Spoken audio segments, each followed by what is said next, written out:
Hello বন্ধুরা, welcome to Sharmi's kitchen. আজকে আবার একটি রেসিপি শেয়ার করতে চলে এসেছি আপনাদের সাথে। বিয়েবাড়ির স্টাইলে ক্রিস্পি চিলি বেবি কর্ন। ভিডিওটি ভালো লাগলে লাইক কমেন্ট শেয়ার করবেন, চ্যানেলটি সাবস্ক্রাইব করতে ভুলবেন না। আমার ফেসবুক পেজ ইনস্টাগ্রাম ফলো করে দেবেন। আমার একটি ব্লগ চ্যানেল আছে, তার লিঙ্ক আমি ডিসক্রিপশানে দিয়ে দেবো। আপনারা চ্যানেলটি ঘুরে এসে সাবস্ক্রাইব করে দিয়ে আমাকে এগিয়ে যেতে সাহায্য করবেন। তো চলুন দেখে নিই কীভাবে তৈরি করছি আমি ক্রিস্পি চিলি বেবি কর্ন।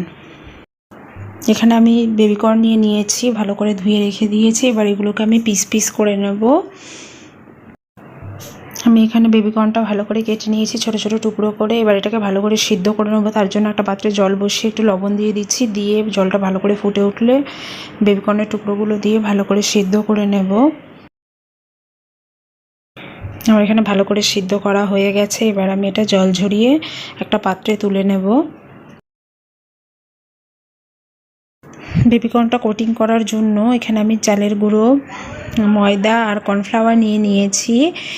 এই তিনটে আমি এখন একটা পাত্রের মধ্যে বেবিকর্নের টুকরোগুলো নিয়ে ওটা দিয়ে দেবো। আর দিয়ে দেবো আদা রসুন বাটা, লবণ আর গোলমরিচের গুঁড়ো দিয়ে একটু ভালো করে মাখিয়ে তারপরে অল্প সামান্য জল দিয়ে আমি এটা ভালো করে মাখিয়ে নেব। তবে পাতলা কিন্তু করলে চলবে না, জল অল্প অল্প পরিমাণে দিতে হবে যাতে বেবিকর্নের গায়ে কোটিংটা ভালো করে লেগে যায়।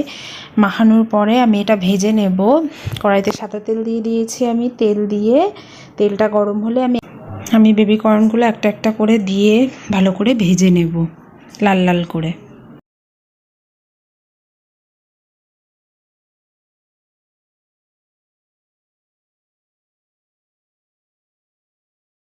বেবিকর্নগুলো লাল লাল করে ভেজে তুলে নিয়ে একইভাবে বাদবাকি সবগুলোই ভেজে তুলে নিয়েছি। তারপরে একটা ফ্রাইং প্যান বসিয়ে দিয়েছি। আমার এখানে লাগছে পেঁয়াজ কুচি, ক্যাপসিকাম কুচি, রসুন কুচি আর লঙ্কা কুচি।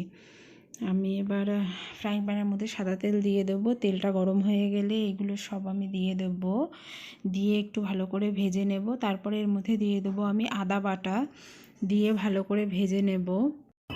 গ্যাসটা কিন্তু হাই ফ্লেমে রেখে এগুলো সব ভেজে নিতে হবে। লো ফ্লেমে করে নিলে এই যে পেঁয়াজ রসুন ক্যাপসিকাম দিয়েছে এগুলো সব নরম হয়ে যাবে, অতটা খেতে ভালো লাগবে না। এবার আমি এর মধ্যে দিয়ে দিচ্ছি গোলমরিচের গুঁড়ো, দিয়ে ভালো করে একটু নাড়িয়ে নেব। এখানে এবার আমি এক এক করে সব সসগুলো দিয়ে দেবো। দিয়ে দিচ্ছি chilli sauce, soya sauce, vinegar, tomato sauce, লবণ, চিনি আর শুকনো লঙ্কার গুঁড়ো দিয়ে ভালো করে কষিয়ে নেব।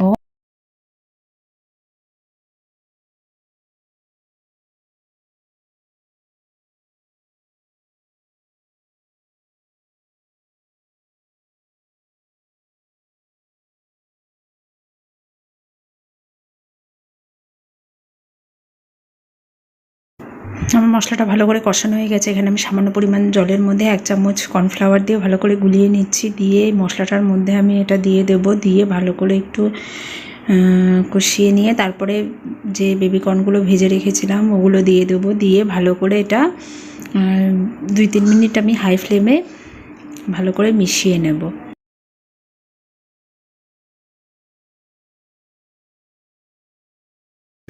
আমি এবার উপর থেকে সাদা তিল ছড়িয়ে দিচ্ছি। দিয়ে একটু নাড়িয়ে নেব। নাড়িয়ে নিয়ে আমি লবণ মিষ্টি সব টেস্ট করে দেখেছি, সব কিছু পারফেক্ট আছে। আমার ক্রিস্পি চিলি বেবিকর্ন রেডি হয়ে গেছে। আপনারা এটা সন্ধ্যার সময় টিফিন হিসাবে দিতেই পারেন, খুবই ভালো লাগবে।